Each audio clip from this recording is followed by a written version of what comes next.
इस मानवीय सभ्यता के इतिहास में अंजनी पुत्र हनुमान जैसा व्यक्तित्व दूसरा नहीं हो सका।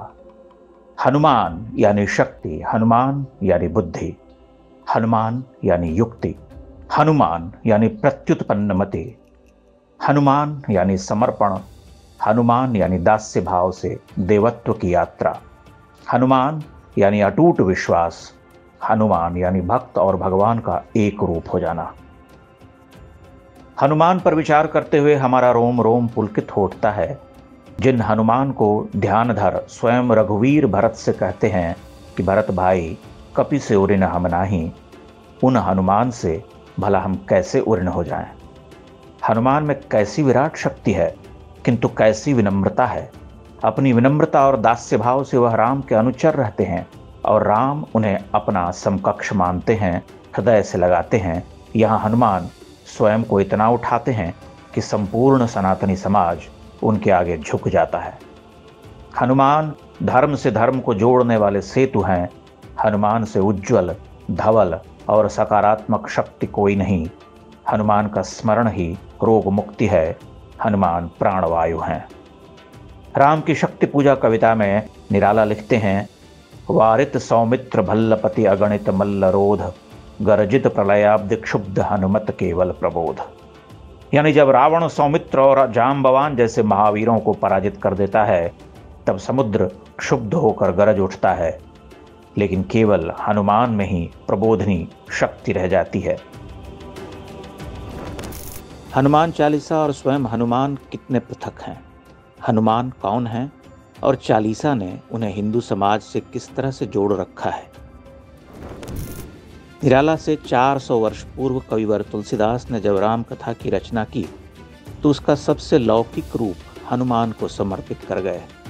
उनके अद्वितीय काव्य संसार का सबसे लोकप्रिय अंश हनुमान चालीसा है। हनुमान चालीसा से अधिक चित्त प्रिय, सरल, सुग्राह्य, स्मरणीय और हृदय में धारण किए जाने वाला भक्ति पाठ दूसरा नहीं है। यह तुलसीदास की विलक्षणता थी कि उन्होंने हनुमान को स्वतंत्र सत्ता देते हुए भी उन्हें सदैव राममय किए रखा। भक्त और भगवान की वैसी ही दूसरी जोड़ी संपूर्ण हिंदू संस्कृति में खोजे नहीं मिलती।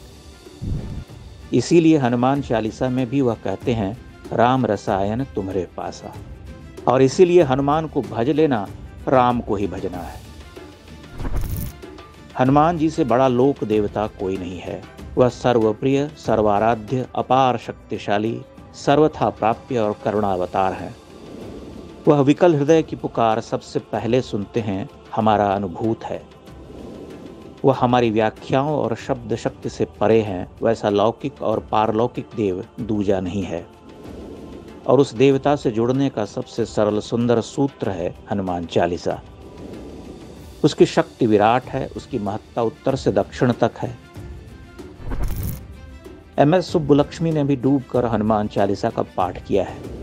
5 वर्ष का बालक भी उसे पढ़ता है और 100 वर्ष का वृद्ध भी उसे नहीं भूलता। हनुमान चालीसा ने कोटि कोटि हृदय को जो बल दिया है वह अतुलित है। अगर रामचरितमानस लिखकर तुलसी ने भारत के हिंदू समाज पर उपकार किया है, तो हनुमान चालीसा लिखकर उन्होंने महोपकार किया है। उसकी महिमा को किसी निष्कलुष बालक से पूछो, महाज्ञानी संत से पूछो, नीम करोली बाबा से पूछो, करोड़ों करोड़ हिंदुओं से पूछो। हनुमान चालीसा एक विद्युन्माला है, एक महातरंग। उसकी सरलता और महत्ता को समझने के लिए सहज होना पड़ता है। आडंबर वाले अहंकारी हनुमान चालीसा को क्या समझेंगे।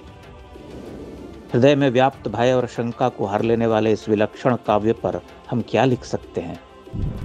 हनुमान जी और हनुमान चालीसा दोनों एक दूजे में अनुस्यूत हैं। उन्हें एक दूसरे से पृथक किया ही नहीं जा सकता।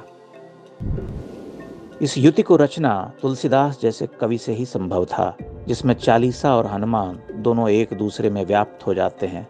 यह मेल जादुई और अविश्वसनीय है।